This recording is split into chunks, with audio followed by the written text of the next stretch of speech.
Bila imam salah dalam gerakan sholat yang seharusnya tahiyat akhir, imamnya berdiri, kemudian makmum sudah menegur imam dengan membaca subhanallah dan imam sudah kembali duduk tahiyat akhir, apakah dengan kekeluaran imam harus melaksanakan sujud sahwi? Sujud sahwi berlaku ketika kurang disempurnakan atau berlebih. Ini berlebih gerakan, dia sudah tegak lalu dia duduk lagi. Kalau dia laksanakan sujud sahwi, baik. Andai dia tidak sujud sahwi, sholatnya tetap sah, karena sujud sahwi itu hukumnya sunnah.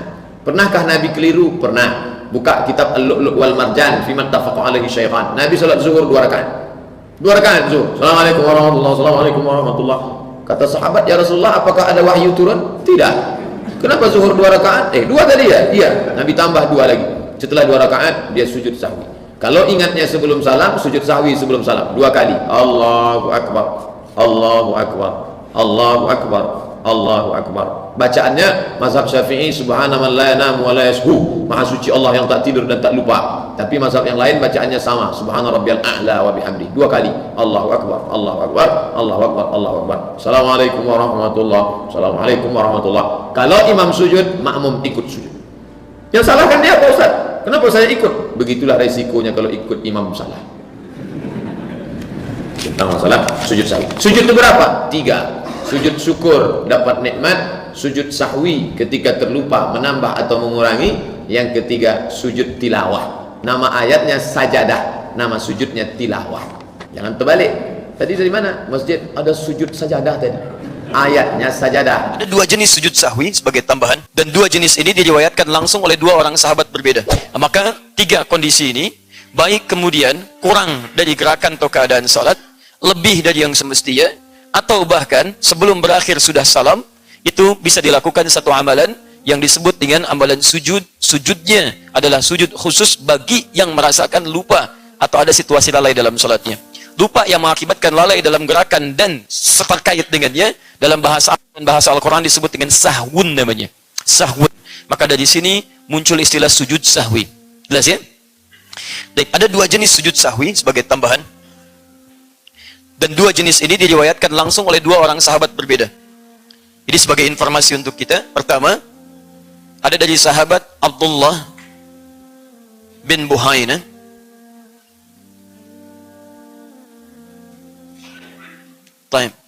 Yang kedua, ada dari sahabat Abu Hurairah radhiyallahu ta'ala anhu.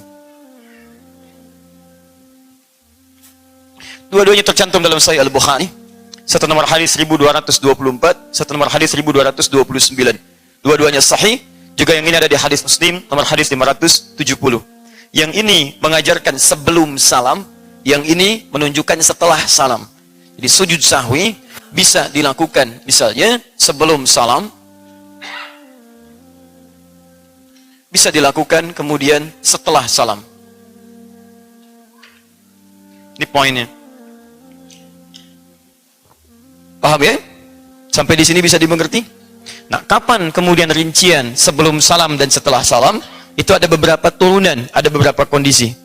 Umumnya, kalau sekiranya dalam gerakan sholat kita, atau dalam prosesi sholat kita, kita melakukan misalnya gerakan-gerakan menambah dari yang semestinya, karena kita ragu di dalamnya misalnya, atau kita paham setelah selesai menunaikannya, maka sujud sahwi dilakukan setelah kita menunaikan salam. Jelas? Misal, salat subuh berapa rakaat? 2 rakaat. Dalam keadaan tidak sadar, Anda mengerjakan 3 rakaat misalnya. Maka setelah Anda selesai salam, Assalamualaikum, Assalamualaikum, Anda tunaikan kemudian sujud sahwi. Paham sampai sini? Baik, jika kondisinya dilakukan misalnya, dalam keadaan sedang sholat, kurang dari semestinya, atau seperti kondisi tadi misalnya, baiknya dia, bukan kondisi yang sebelumnya, jadi sebelum kita menyelesaikan sholat, kita ragu, apakah ini 3 atau 4, atau kurang dalam mengerjakan satu bacaan tertentu, maka atau gerakan tertentu, maka Anda kerjakan sujud sahwinya sebelum menunaikan salam. Di Anda setelah tahiyat selesai, Anda tunaikan kemudian sujud, dan Anda bangkit, Anda sujud, Anda bangkit, Anda salam. Teknis saya simpan belakangan, saya jelaskan sekali lagi. Jika Anda lebih dalam satu pekerjaan salat, maka Anda tunaikan sujud sahwinya setelah selesai salam. Paham?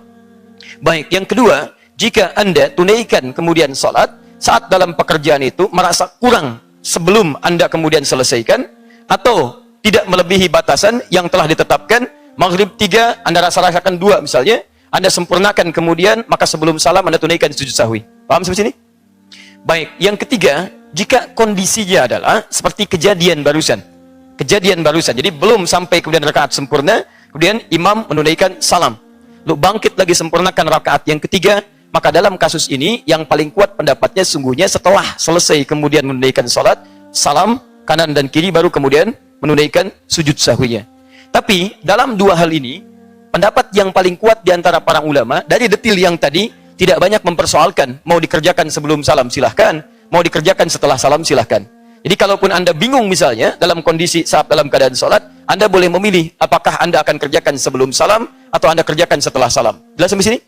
Baik. Jadi jangan sampai Anda bingung Anda sujud sahwi lagi gitu kan? Setelah Anda sujud sahwi, Anda bingung Anda sujud sahwi lagi. Nah, tidak ya? Itu tidak perlu dikerjakan. Paham ya?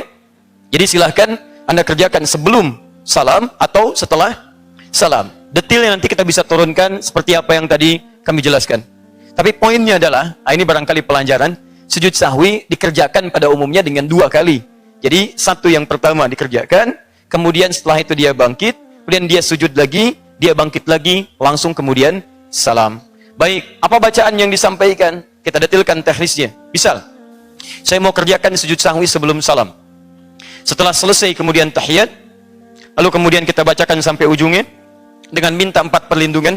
Setelah mengatakan innaka hamidum majid, Allahumma inni a'udzubika min adzabi jahannam wa min adzabil qabri wa min fitnatil mahya wal mamat wa min syarri fitnatil masih ad-dajjal. Misal, kemudian saya ingin sujud sahwi sebelum salam, maka saya sujud langsung takbir, Allahu akbar, turun.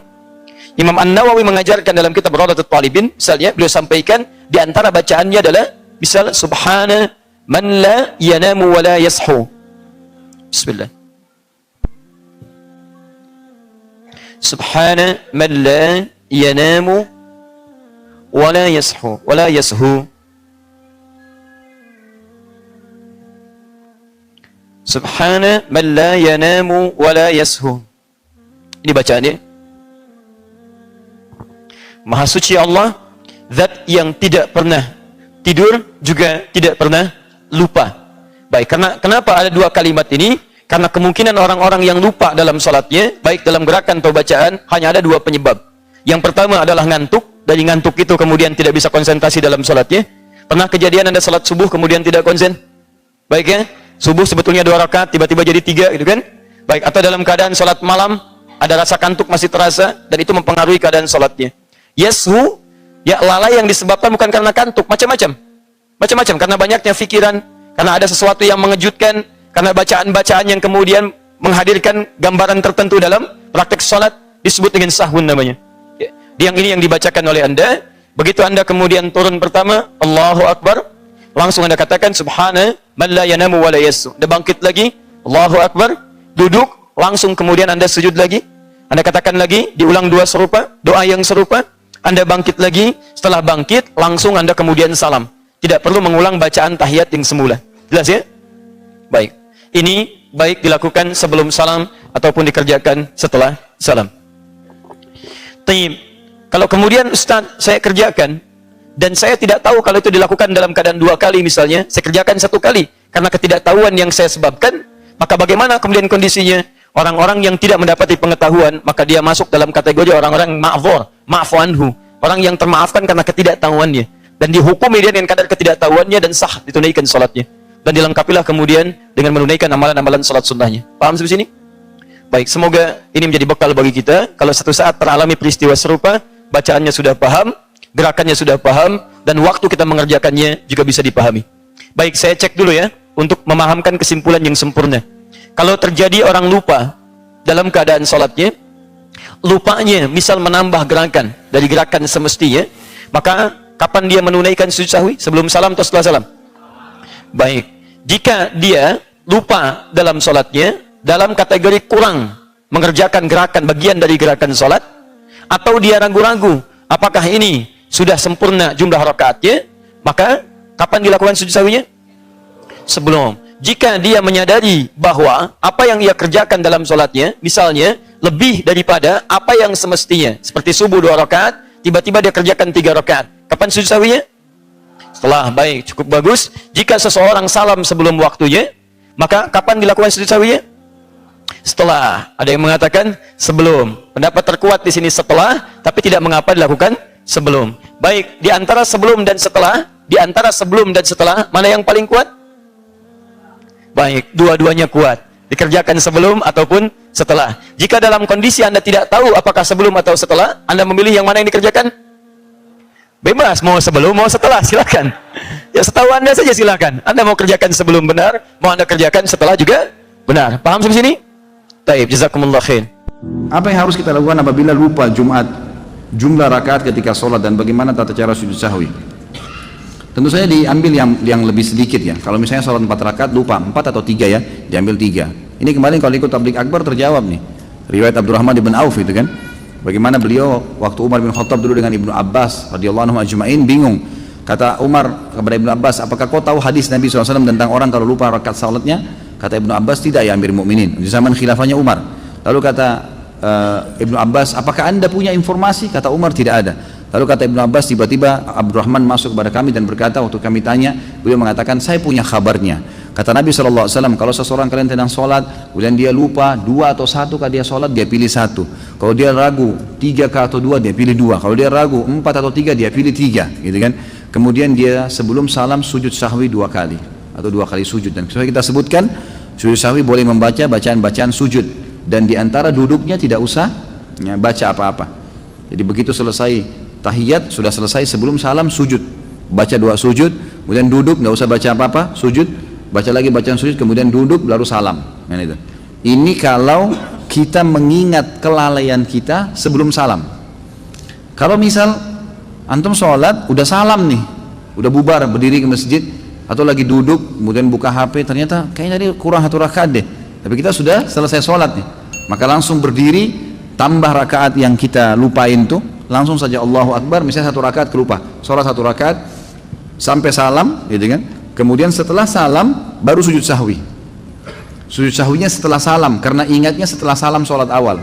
Ini hadis Bukhari dalilnya, bahwasanya Nabi SAW pernah habis sholat, rakaat kedua sholat asar, beliau salam. Begitu tahiyat pertama langsung salam. Lalu beberapa sahabat bingung, kok asar 2 rakaat, tapi di depan saf pertama ini ada Abu Bakar, ada Umar, ada sahabat-sahabat yang senior, dan mereka tidak bicara. Nabi SAW seperti umumnya habis zikir, beliau langsung berdiri menuju ke pintu masjid, lalu menunggu di pintu masjid adakah sahabat yang mengeluh, yang mau minta sesuatu pada beliau, gitu kan. Sampai ada satu sahabat Badui datang kepada Nabi mengatakan, ya Rasulullah, apakah sekarang sholat asar sudah berubah menjadi 2 rakaat, atau anda lupa, turun wahyu nggak menyampaikan itu? Kata Nabi, saya tidak lupa, kan gitu, dan tidak ada wahyu turun. Artinya Nabi yakin ini 4 rakaat beliau kerjakan. Ini hadis sahih riwayat Bukhari. Lalu kata Nabi SAW dalam riwayat lain dikatakan memegang tangannya orang ini lalu berkata, masuk ke masjid, kebetulan sahabat belum bubar, apa benar yang orang ini bilang? Benar nggak saya tadi cuma 2 rakaat? Kata sahabat, benar ya Rasulullah. Langsung dalam riwayat ini Nabi SAW hadap kiblat, bertakbir, semua sahabat ikut, menyempurnakan 2 rakaat sampai salam, setelah salam baru sujud sahwi. Berarti memang kalau ingat setelah itu, sujud sahwinya setelah salam. Bagaimana cara melakukan sujud sahwi dan mengulang rakaat solat yang kita lupa, misalnya lupa rakaat kedua disertai tahiyat awal? Jadi intinya sujud sahwi boleh sujud sebelum salam dan boleh sujud setelah salam. Kalau kita sudah selesai dari solat, kita sudah tambah yang kita lupakan, ya. Kalau ada kita lupa tasyahud awal, langsung berdiri aja, nggak apa-apa, nggak usah balik lagi. Kalau kita sudah terlanjur berdiri, nggak usah balik lagi. Nanti tinggal tambah sujud sahwi aja. Ya. Dua kali sujud, baik sebelum salam ataupun sesudah salam. Bagaimana kita ya? Pas selesai tasyahud, kita takbir Allahu Akbar, kita sujud. Kemudian Allahu Akbar, bangun lagi. Sujud lagi, Allahu Akbar, sujud lagi, kemudian bangun lagi, baru Assalamualaikum warahmatullahi wabarakatuh, Assalamualaikum warahmatullahi wabarakatuh. Atau bisa salam dulu, setelah saat kita Assalamualaikum warahmatullahi wabarakatuh, Assalamualaikum warahmatullahi wabarakatuh, sujud, Allahu Akbar, Allahu Akbar, Allahu Akbar, Allahu Akbar, Assalamualaikum lagi, warahmatullahi wabarakatuh, Assalamualaikum warahmatullahi wabarakatuh. Paham? Jadi bisa apa namanya? Iya, jadi boleh apa namanya, sujud sahwi sebelum selesai sholat atau setelah selesai sholat, setelah salam atau sebelum apa? Salam, boleh dua-duanya. Cuma memang ada khilaf nanti mana yang lebih afdal sebelum, mana yang lebih afdal setelah sesudah, ya. Nanti tambah bingung ibu-ibu ya, kapan sudah, tapi intinya dua-duanya boleh, sudah atau sebelum. Berkaitan dengan sujud sahwi dulu ya. Sujud sahwi, yang pertama sujud sahwi itu sujud 2 kali. Dan mengingatkan juga para makmum ya, ketika imamnya sujud sahwi, imamnya mungkin yang lupa, kemudian imamnya melakukan sujud sahwi, maka makmum itu wajib mengikuti imam. Innama ju'ilal imam liyu'tamma bih. Imam itu dijadikan untuk diikuti. Karena anak pernah di kampung ini ada imamnya salah, imamnya sujud sahwi, jamaahnya ini duduk semua, nggak ada sujud sahwi. Ketika habis sholat ditanya, kenapa nggak sujud? Anak tanya, katanya, loh kan yang lupa imamnya, kata dia. Kita kan nggak lupa, kita mengingatkan imam malah, kata dia. Subhanallah. Tapi imam itu dijadikan untuk diikuti. Dan sujud sahwi itu untuk menyempurnakan kelupaan tadi yang ada. Jadi makmum wajib mengikuti imam. Ada kondisi sujud sahwi ini kapan dilakukan? Pertama 2 kali sujud ya. Kemudian sujudnya kapan? Sujudnya itu bisa sebelum salam, bisa sesudah salam. Hanya saja sebagian ulama berusaha untuk mendetailkan. Apabila karena kekurangan, maka sebelum salam. Apabila karena kelebihan, maka sesudah salam. Tapi dua-duanya boleh sebenarnya, kita sujud sebelum salam atau sesudah salam. Kadang kita nih masbuk. Kita masbuk ya. Kita masbuk, imamnya assalamualaikum, kita kan berdiri. Lanjutkan 1 rakaat yang ketinggalan. Ternyata imamnya melakukan sujud sahwi setelah salam. Posisi kita gimana? Kita udah berdiri nih. Kalau kita sudah berdiri, udah tegak, kita nggak usah balik. Udah kita lanjutkan sholat kita. Tapi kalau kita masih mau berdiri, tahu-tahu imamnya sujud sahwi, kita ikut sujud sahwi. Jadi kondisinya, kalau kita sudah tegak berdiri, maka kita nggak turun untuk sujud sahwi. Tapi kalau kita belum berdiri, maka kita turun lagi sujud sahwi bersama imam. Setelah assalamualaikum baru kita melanjutkan sholat kita yang ketinggalan tadi. Kemudian menghadirkan satu was-was di dalam hati seorang hamba di dalam sholatnya, sehingga kadang-kadang kita lupa 3 rakaat atau 4 rakaat. Di sana masuk bab fikih ya. Kalau kita melakukan sholat, kemudian ragu-ragu apakah sholat kita, misalnya kita sholat zuhur, terakhir ini rakaat keempat atau 3, 4 atau 3, 4 atau 3. Fa'ilam yadhkur thalatan shalla arba'an. Kalau selagi tidak ingat, yakin 3-nya, shalla arba'an. Au arba'an, tidak dia ingat 3 atau 4, shalla arba'an, sholat 4 rakaat, sajadah sajdatai sahwi, lalu dia sujud 2 sujud sahwi. Di antara sebab disunnahkan sujud sahwi adalah disebutkan meninggalkan surat Taat, seperti kunut, tasyahud ya. Melakukan sesuatu yang jika disengaja batal, jika tidak sengaja tidak. Menambah rakaat tanpa sadar, balik lagi. Di antara yang menjadikan kita sujud sahwi adalah jika kita di dalam sholat itu bingung, ini rakaat keempat atau 3, 4 atau 3. Sudah berdiri bingung, ini keempat atau ketiga. Jadikan 3, berarti 3 tambah 1. Lalu disunahkan sujud sahwi. Kenapa disunahkan sujud sahwi? Sebab rakaat kita yang terakhir itu mungkin sekali rakaat yang kelima, mungkin sekali rakaat yang ke-5. Berarti mungkin sekali kita melakukan satu pelanggaran, biarpun tidak yakin. Karena tidak yakin maka tidak batal dan tidak dosa. Bahkan begitulah aturannya. Untuk menutup kekurangan kita itu, maka kita melakukan sujud sahwi. Sujud sahwi adalah 2 sujud yang dilakukan sebelum salam. Ini ada bab sujud sahwi, itu ada bab sendiri ya, keterangan dalam fikihnya. Kalau kita tidak sholat tidak kunut, lupa tidak kunut, atau sengaja tidak kunut, maka kita disunahkan untuk sujud sahwi. Jangan lupa sujud sahwi. Bacaannya sama dengan yang lain. Bacaannya seperti bacaan tasbih subhanallah rabbil azim wa bihamdi.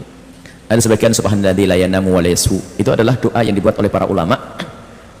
Maknanya sesuai dengan saat kita lupa dan lalai. Akan tapi tasbihnya tasbih biasa, subhanallah subhanallah subhanallah, sudah sah.